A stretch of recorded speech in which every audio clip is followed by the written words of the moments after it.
real estate agents. Welcome to the Weekly Closer. I'm your host, Jeff Underwood, along with my co-host, Joey Sampaga. He always has a plan, don't you? I've got a plan, and we got a good plan today. Absolutely. We got a great guest in the house. It's Katrina Barrett, broker owner, local real estate, and part of Lazarus Group and Phoenix Concepts. That's a long one. Yeah. She's staying busy. You are staying busy, huh? Well, when you first got in here, you talked about some things that are going to probably get you a little busier. Yeah. So, I don't know if you can divulge that here, but anyway, we appreciate you sharing it with us. Yeah. So why don't we start with you letting the agents that are watching or listening know how long you've been in the business, kind of what got you into real estate. Yeah. I am actually a third-generation broker. My grandpa started Casa Adobes down in Tucson. My mom owns Lawyers Properties, and I was under my mom, who is not a tremendously busy broker, and started to feel like I was actually a damper to her, coupled with a lot of my friends were getting into real estate. So I decided the timing was probably right to start my own brokerage. I saw missing opportunity here in Phoenix where there seemed to be a lot of older agents in Paradise Valley, but a lot of younger people moving in. So they were missing their level of representation, which created kind of a gap in the marketplace and allowed for entry very quickly. I got my license a long time ago, but got it active in 2006. Always did a little bit of real estate here or there to complement investment clients' portfolios, but in the last 2 to 3 years have really stepped it up to 40, 50, 60, 70 transactions a year now. What? So. Wow. Awesome. Yeah. So you went active like at the perfect time. Yes, I agree. Well, the perfect time to be selling now, maybe not to be buying, but Yeah. Well, you probably learned a lot going through that. anytime that there's such a low interest rate environment, there are definitely buyers, and it helps to get the listing sold. So It's There true. you go. Absolutely. So why don't you tell us a little bit about your brand then, local real estate. So what was the thought behind that? local, just in supporting local, supporting our friends, supporting our family, supporting local businesses. We have done a lot of flips ourselves, and we helped a lot of the people who helped us in doing the work put down their down payments on their homes. And then they all traded each other's trade businesses and have created hundreds of thousands of equity in scenarios that will now allow their kids to go to college. And that was really, honestly, what spurred like how much of a difference you can make in someone's life by giving a little bit of gift or effort. And so we tend to be oftentimes creative in our listings, helping someone paint, helping someone stage up front, paying it out of pocket ourselves if we feel confident we can get a listing sold.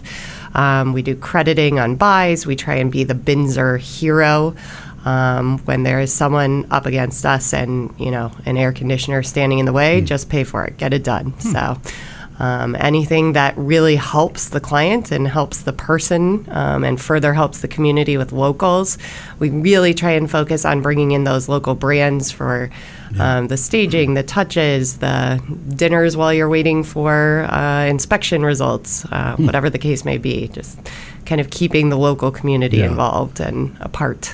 That's a great way to connect and to get your own branding out there. Yeah, Absolutely. absolutely. Well, we have another interesting little concept. I don't know if we'll catch, but in Arcadia, we've been touring a lot via golf cart because you get a much better feel of the street that you're on.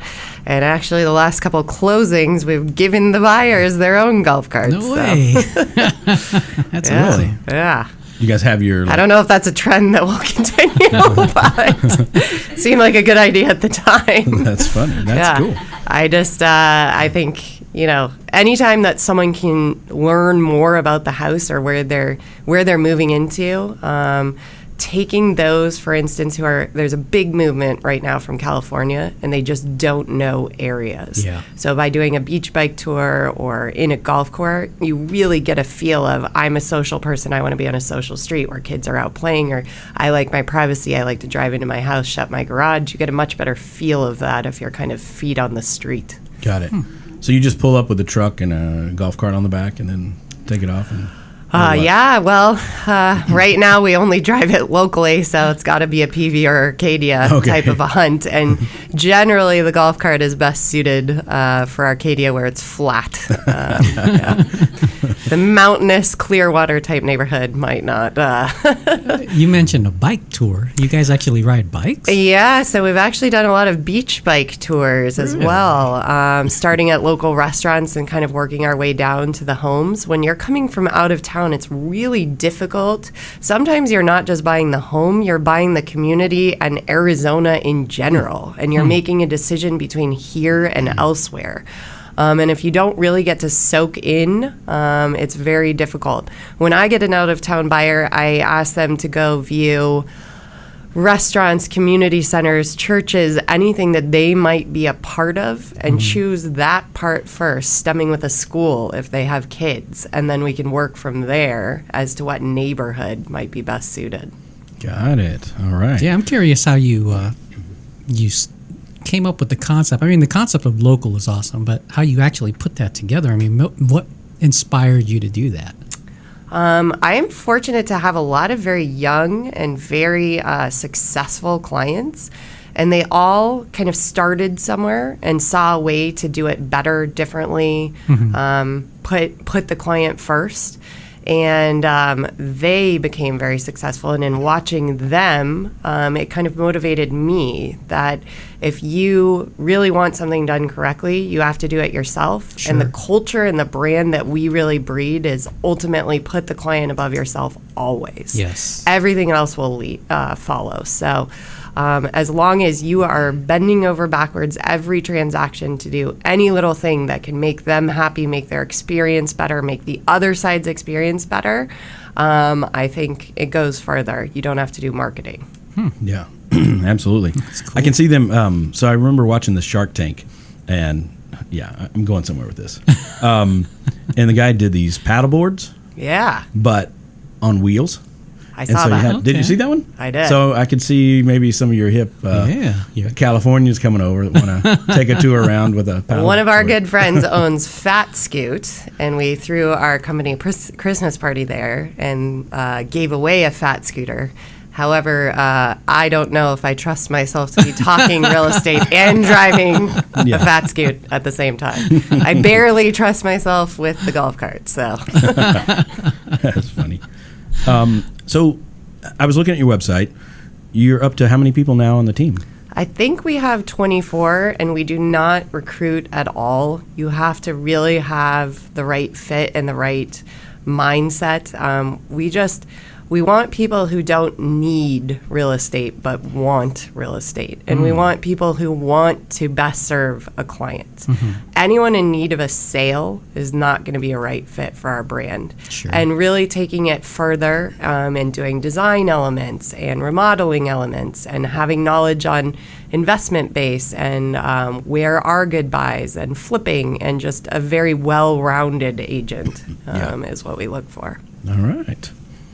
So tell me a little bit about, you've got some experience with the VRBO and investing side? Yeah. Right? So VRBO is actually an interesting phenomena here in Arizona in that it's taken off 1/4 of the inventory in Scottsdale between long-term rentals and short-term rentals. And that is a big segment in areas that are mostly non-expandable that is now gone from the buyer market and has compounded to create higher prices in those areas.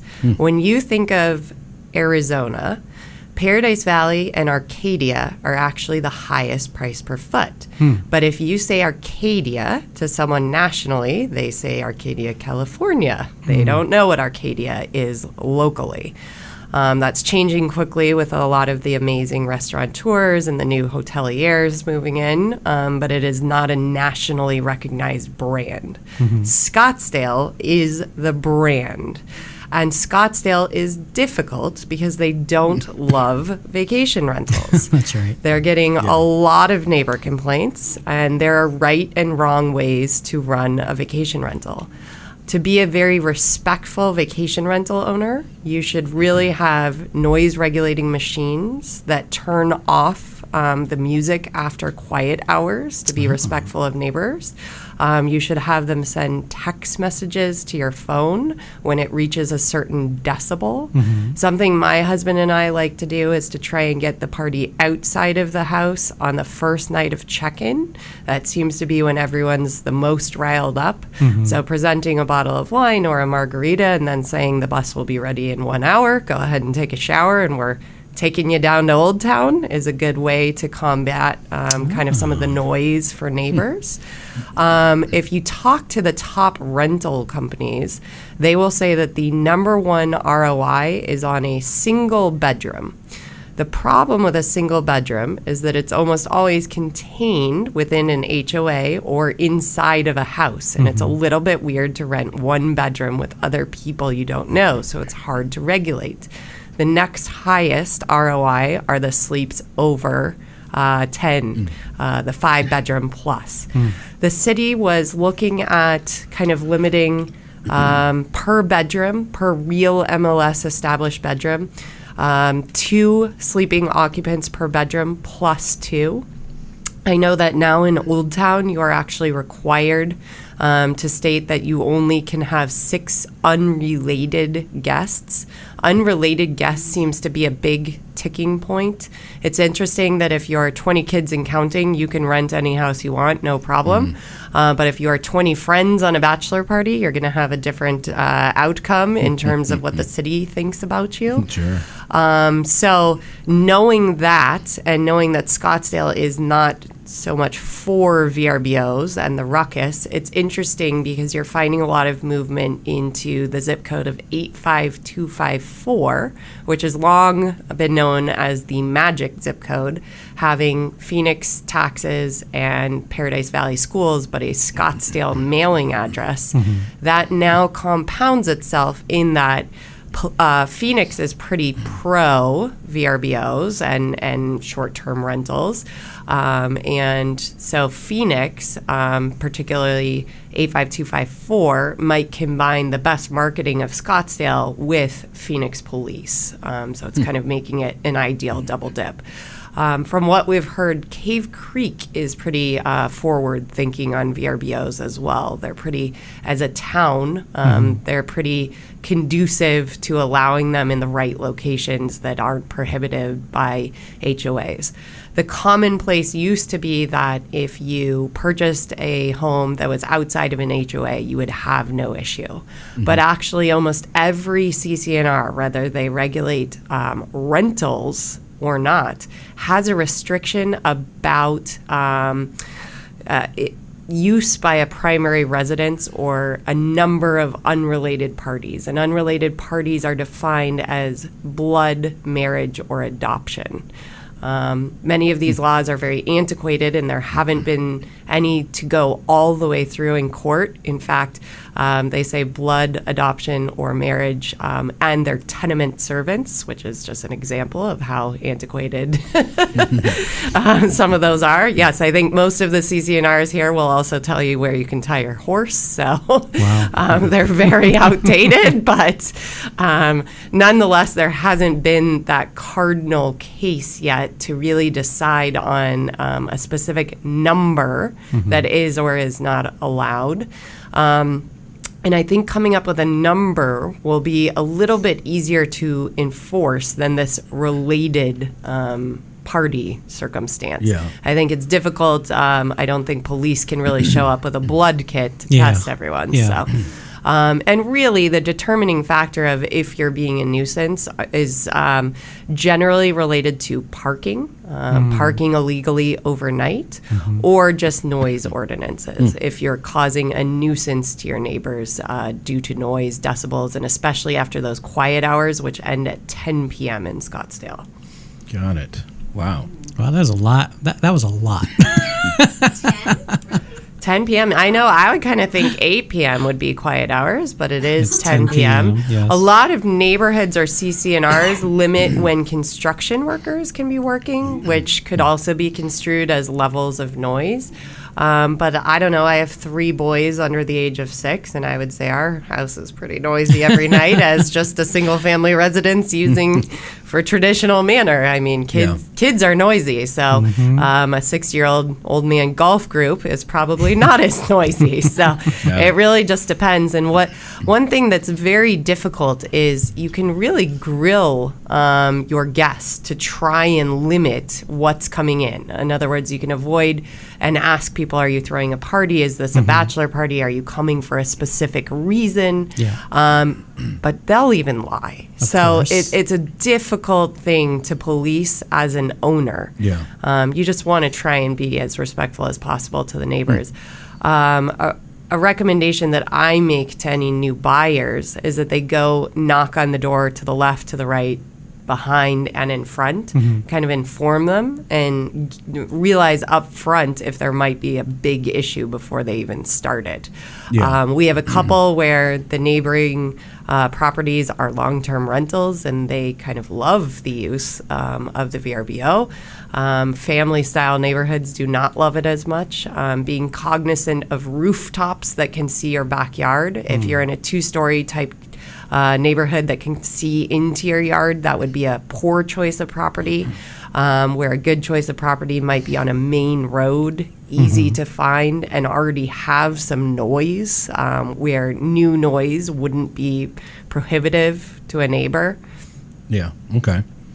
So do you see a bright future in the VRBO stuff, or do you think it's just going to get more I think they'll figure out a regulated? better way to police it. I think they'll never get rid of it. It is similar to rideshare. People thought Uber and Lyft were bizarre, that an average person could turn on a sign and come pick you up at your house. And I think now it's a way of life. And I think sharing in a home is absolutely now a way of life. I think it's very difficult if you have young children to travel to a hotel. They just don't have all those amenities that you need, and they certainly don't have a fence around the pool. So when traveling with families, I just can't see this trend stopping. I think they'll just find better ways to police the trend.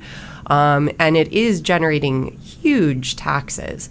There isn't necessarily in Arizona a license required, although that would be a good idea to check a certain level of safety at a property and then issue a license. So it might go in that direction.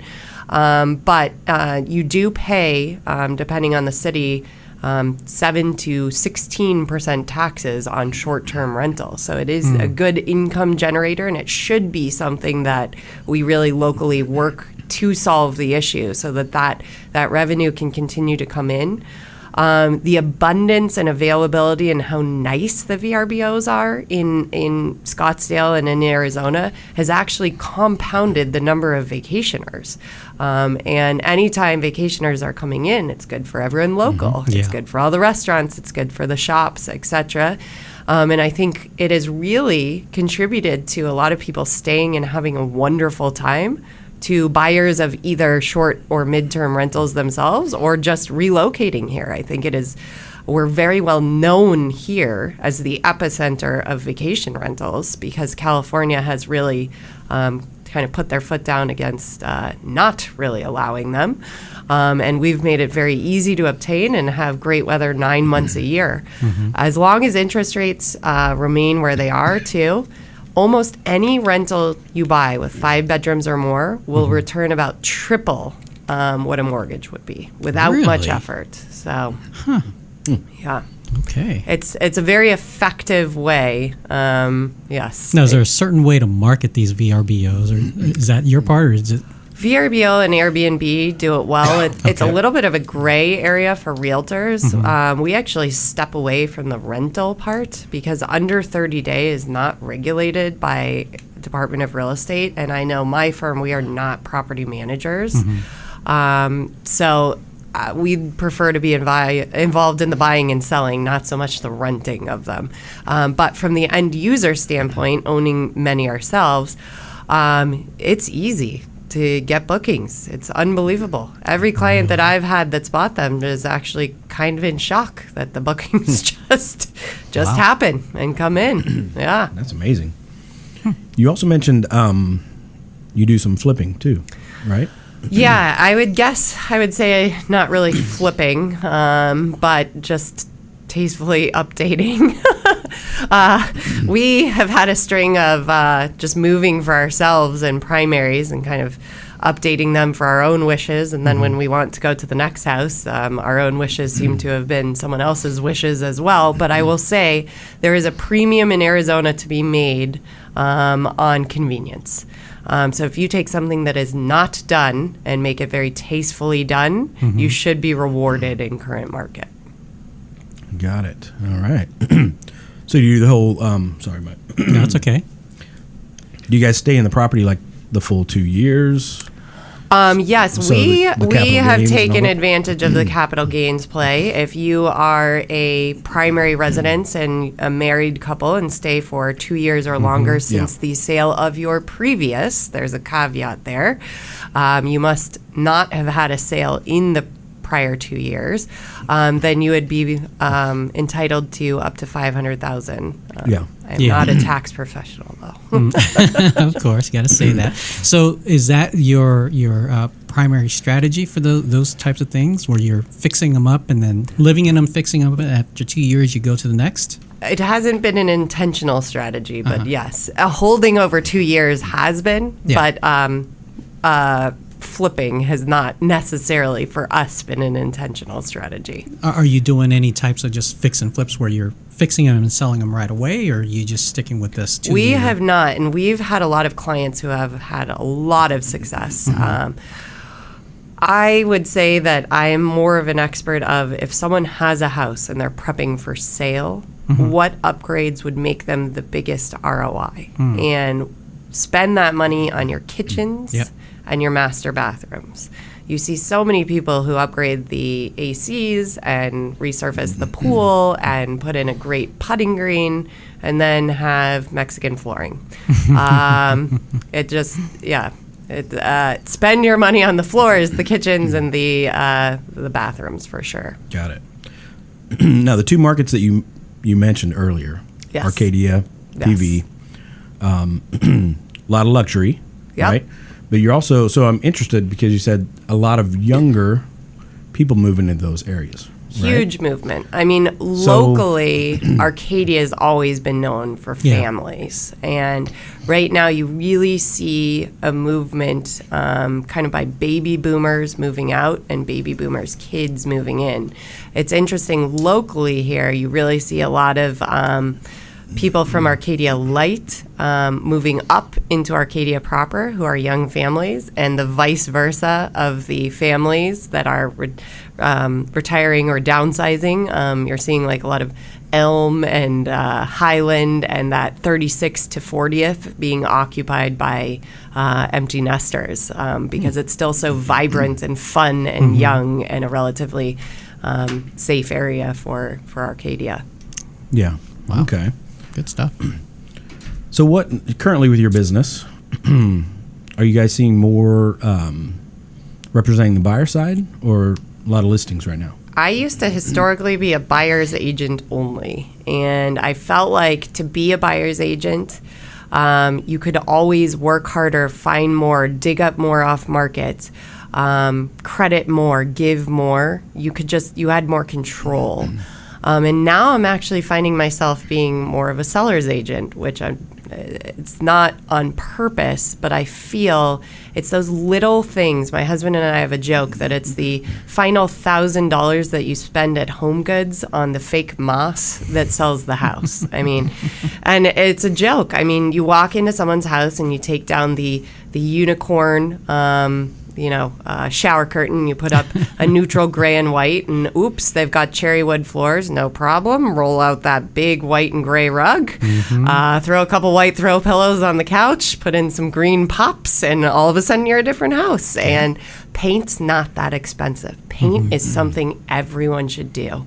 Someone once told me, and it's just stuck forever, if you hand someone a piece of orange paper, it's very difficult to decide which color you're going to draw on that piece of paper. You hand someone a white piece of paper, they know what to put on it. Sure. So if you see new builds are almost always white, it's because a buyer can then envision their things going into that space.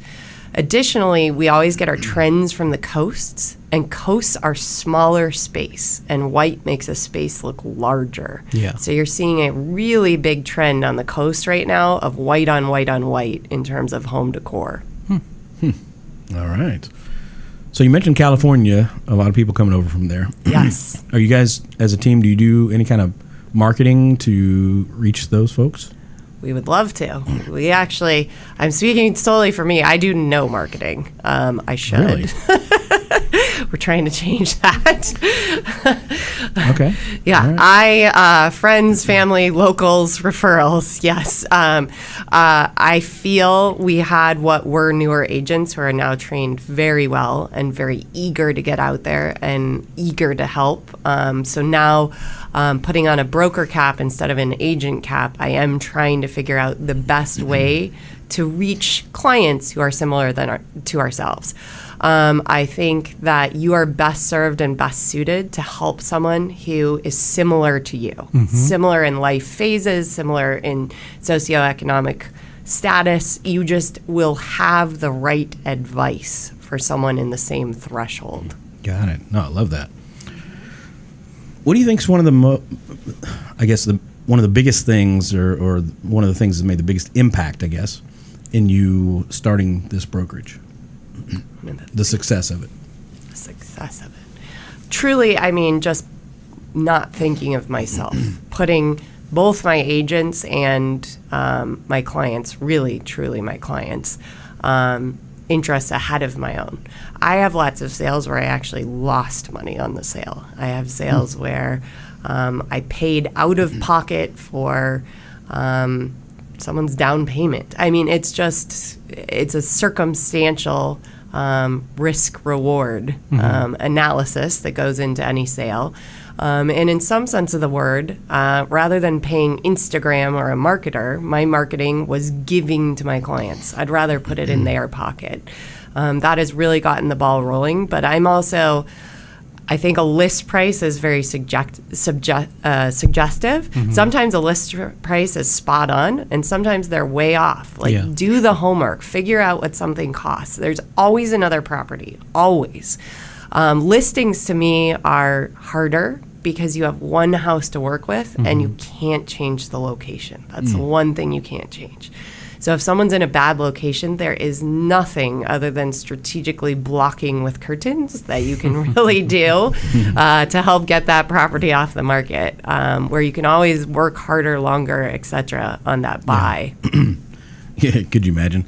Oh, look at that beautiful stained glass, right? Oh, yes. Because it's blocking that. You never know. Stained glass very out right now. Well, no, I know. Yeah, no, I'm just, anyway. Okay, so anything else you want to share with the agents before we get in the ring? No, I'm ready for the ring. Are you sure? Yeah. All right. Well, this has been great, though. Good information. Lots of great That's information. All right, let's do it. What do you think the reason is that many agents are not successful? They think of themselves. All right. That's good. Best advice anyone's ever given you? Make someone's day every day. Love it. Favorite mobile app? My Scans, genius. I would like to meet the My Scans. Yes, whoever made that app, you've saved my life every day. Buyers print out the seller disclosure and then they hand it to you in person, and then you're racing on appointments. It takes 3 minutes. You scan in your phone. It creates a PDF. You upload it right into your DocuSign. Oh, it's literally the best app out there. Love it. I'm not a promoter. You just love it. To go to your link because you're an affiliate. No, I'm just kidding. How about a book recommendation? I'll be totally honest. Books and movies. I spend so much time working. I read Bloomberg every day, and I read all of the financial analysts. You sound like you do.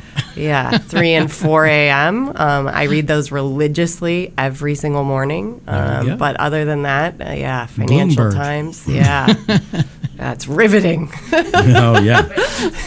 So what's your take on the economy? I you can feel, share. yeah, I feel towards the end of next year, we're probably looking at a correction. Historically, you run up into election years. I feel this year will probably be no different. It's interesting that we haven't really had the fallback during the September, October, November crisis, but we're not to Halloween yet, so don't count your chickens. It might still come. I think lower interest rates are propelling the market. I think we're falsely inflated in all asset classes across the board. I would agree. Probably more in stocks than in real estate. However, locally, we're skewed. The movement of 277 people here per day and only a certain amount of homes inside of the 101 loop make us have a little softer landing here when the real estate bubble pops. Lenders, for the most part, have not been giving 0% plus remodel type of loans, which will create a softer landing as well. But there is absolutely no doubt in my mind we'll see a recession of some level. We're seeing all of the data points come in with slowing. So we're kind of at a yield, not a stop right now. If you've been just floating in markets, it's better to take things off at a high than a low. So considering sidelining some and seeing the wonderful 9 years of the gift the market has given, it's a good idea. Prudent. I like it. That's awesome. Yeah. Do not buy illiquid investments. Do not buy liquid. Illiquid. Illiquid. Illiquid. Things you can't get Illiquid. to. Yes. If someone tries to sell you anything that you can't sell for 10 years, do not buy it. They're after a commission. There you go. And I mean, I don't know if we changed topics really You're talking fast, about but annuities and whole life and everything life else? insurance is not an investment. I repeat, life insurance is only for protection. It will never make you, quote unquote, make you money. Yeah, absolutely. No, I love that. Great job. Okay, you ready to draw? Yeah, she's drawing. We need to have her What is that, velvet? here more often, Jackie. If that's the same one we just had earlier. What is your favorite type of Oh, yeah. food and You wanna- favorite You restaurant? want something better than that, right? Oh, I'm fine with that. Okay, go You ahead. want something? I mean, I love sushi. I'm a Yeah, sucker for there we go. sushi. Locally, I know it's a chain, but I love Sushi Roku. My most favorite sushi in the whole country is Akashi across the street from University of Miami. Oh. Yes. Larry. Ask for Larry. Larry.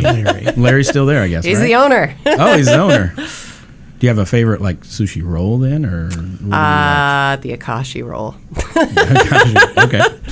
Are you into the more raw? Yes. Than, okay. Yes. So like Sashimi. locally, like sashimi, the yellowtail Yeah, that's my jalapeno favorite. with Yeah, puns, absolutely. garlic ponzu. That's the jam. Oh, love it. That's awesome. Well, thank you so much for being here. Yeah, no problem. It's been great. And Jackie, thank you Yes. for inviting. Yep. Back in the corner. You Have happy? her here at least once a quarter. Yeah, to give us a market update. Yes. I love her commentary. Oh, that's awesome. Thanks so much. Thank we really you. appreciate it. Until next time, agents, we will see you later. Adios. Bye-bye. Great job. That was awesome. Thanks. was great. Thanks. what do you watch on Bloomberg? You don't get up at 3. I do.